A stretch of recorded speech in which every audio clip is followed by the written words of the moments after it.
നീ ചിരിക്കണ്ട, നിനക്കും. കല്യാണം മുടങ്ങിയതിന്റെ പേരില് എന്റെ മക്കള് കരഞ്ഞും പിഴിഞ്ഞും ഇരിക്കുകയാണെന്നാ ഞാൻ കരുതിയത്. അങ്ങനെയൊന്നും ചെയ്യാതെ നിങ്ങൾ ചിരിച്ചും കളിച്ചിരിക്കുന്നത് കണ്ടപ്പോ അമ്മയ്ക്ക് ഒരുപാട് സന്തോഷമായി. നിങ്ങളുടെ കല്യാണത്തെക്കുറിച്ച് എന്തൊക്കെ സ്വപ്നങ്ങളായിരുന്നു. എന്തു ചെയ്യാം, അതെല്ലാം തകർന്നു പോയില്ലേ.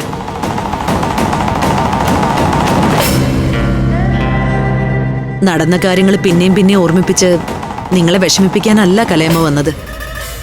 നിങ്ങളുടെ കല്യാണത്തിനായി 50 ലക്ഷം രൂപയുടെ ചിട്ടിക്ക് വരെ ചേർന്നിരുന്നു അമ്മ.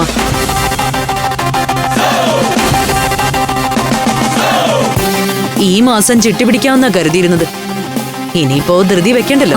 അയ്യോ കലയമ്മേ, അമ്മ എന്തായാലും ആ ചിട്ടി പിടിക്കാതിരിക്കണ്ട. അയ്യോ മോളെ, അത് ഞാൻ നിങ്ങളുടെ കല്യാണത്തിന് ചെലവാക്കാൻ വേണ്ടി മാത്രം ചേർന്ന് ചിട്ടിയാ. ആ തുക മറ്റാവശ്യങ്ങൾക്ക് വേണ്ടി ഉപയോഗിക്കില്ല. കലയമ്മ, ആ ചിട്ടിപ്പണം ഞങ്ങൾ പഞ്ചരത്നങ്ങളുടെ കല്യാണത്തിന് വേണ്ടി തന്നെ ഉപയോഗിച്ചാൽ മതി. അതോടെ വന്നാ എനിക്കതൊരു വലിയ ആശ്വാസമാവും. കലയമ്മ തരുന്ന 50 ലക്ഷത്തിന്റെ ബാക്കി കാശ് ഞാൻ അന്വേഷിച്ചാൽ മതിയല്ലോ. ഇപ്പോഴെങ്കിലും ഈ അമ്മയ്ക്ക് നിങ്ങളോടുള്ള കരുതൽ എന്താണെന്ന് മനസ്സിലായി കാണുമല്ലോ. കലയമ്മ ഞങ്ങളുടെ കല്യാണം മുൻകൂട്ടി കണ്ടുകൊണ്ട് ഇങ്ങനെ ഒരു കാര്യം പ്ലാൻ ചെയ്യുമെന്ന് ഞങ്ങളാരും വിചാരിച്ചില്ല. Thank you കലയമ്മേ.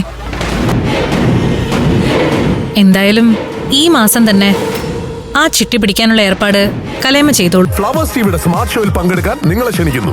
ഉടൻ തന്നെ ഈ നമ്പറിലേക്ക് വിളിക്കുക. 7593829838. ഫ്ലവേഴ്സ് സ്മാർട്ട് ഷോ ഉടൻ വരുന്നു ഫ്ലവേഴ്സ്.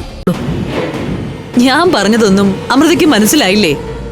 ആ കാശ് നിങ്ങളുടെ കല്യാണ ആവശ്യത്തിനല്ലാതെ വേറൊന്നിനും ഉപയോഗിക്കില്ല. കല്യാണം മുടങ്ങിയ സ്ഥിതിക്ക് ആ ചിട്ടി ഇനി അവിടെ തന്നെ ഇരിക്കട്ടെ. അതിന് കല്യാണം മുടങ്ങിയില്ലല്ലോ.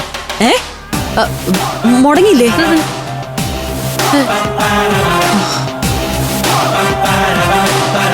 ഈ ഞെട്ടലുണ്ട് അമ്മയുടെ ആത്മാർത്ഥതയില്ലായ്മ. എനിക്കത് മനസ്സിലാവില്ലെന്ന് വിചാരിച്ചോ? അപ്പോ അനക്കമോൾക്ക് വിവേകിന് പകരം വേറൊരാളെ കണ്ടെത്തിയോ? അതെ, വിവേകേട്ടൻ തന്നെയാ അനുകേച്ചി കല്യാണം കഴിക്കാൻ പോകുന്നേ. ആ ഫ്രോഡോ? അവനെ നീ വീട്ടിൽ കയറ്റാൻ പാടില്ല. നിങ്ങൾക്കൊന്നും ഒരു ബുദ്ധിയില്ലേ? എന്തൊരു മണ്ട തീരുമാനം എടുത്തിരിക്കുന്നത്. അമ്മ ഉദ്ദേശിക്കുന്ന പോലെ വിവേക് ഒരു ചതിയനല്ല. ചതിയനല്ലേ? പിന്നെ അവൻ ഈ വീട്ടിൽ കയറി വന്ന് കളിച്ച നാടകോ? അയാളുടെ കാര്യങ്ങളെല്ലാം കൃഷ്ണേട്ടൻ അന്വേഷിച്ചു. എല്ലാ സത്യങ്ങളും കണ്ടെത്തി. വിവേക് ഒരു അനാഥനാ. അത് മറച്ചു വെച്ചു എന്നൊരു തെറ്റ് മാത്രമേ വിവേക് ചെയ്തുള്ളൂ.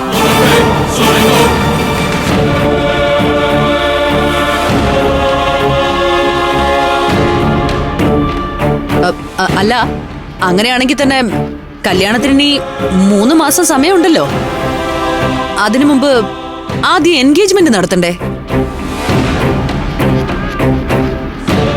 അതെ, ആദ്യം എൻഗേജ്മെന്റിന്റെ മുഹൂർത്തം കുറിക്കണം. തീയതി കുറിക്കാൻ അമ്മയുടെ പരിചയക്കാരനൊരു ജോത്സ്യനുണ്ടെന്ന് പറഞ്ഞില്ലേ? ആ ജോത്സ്യനെ നാളെ തന്നെ കൊണ്ടുവരാം. വധൂവരന്മാരുടെ ജാതകപ്പൊരുത്തവും നമ്മൾ നോക്കണമല്ലോ. വിവാഹം കഴിക്കുന്ന എല്ലാരും തമ്മി മനപ്പൊരുത്തമുള്ള സ്ഥിതിക്ക് എന്തിനാ ഇപ്പൊ ജാതകപ്പൊരുത്തം നോക്കുന്നേ? നാട്ടു നടപ്പതല്ലേ. അതുകൊണ്ട് പേരിനെങ്കിലും ജാതകപ്പൊരുത്തം നോക്കിയേക്കാം. ഇനി ജാതകപ്പൊരുത്തത്തിന്റെ പേരിൽ അടുത്ത നമ്പർ ഇറക്കാനായിരിക്കും ഇവരുടെ പരിപാടി. ഫ്ലവേഴ്സ് ടിവിയുടെ സ്മാർട്ട് ഷോയിൽ പങ്കെടുക്കാൻ നിങ്ങളെ ക്ഷണിക്കുന്നു. ഉടൻ തന്നെ ഈ നമ്പറിലേക്ക് വിളിക്കുക. 7593829838. ഫ്ലവേഴ്സ് സ്മാർട്ട് ഷോ ഉടൻ വരുന്നു ഫ്ലവേഴ്സ്.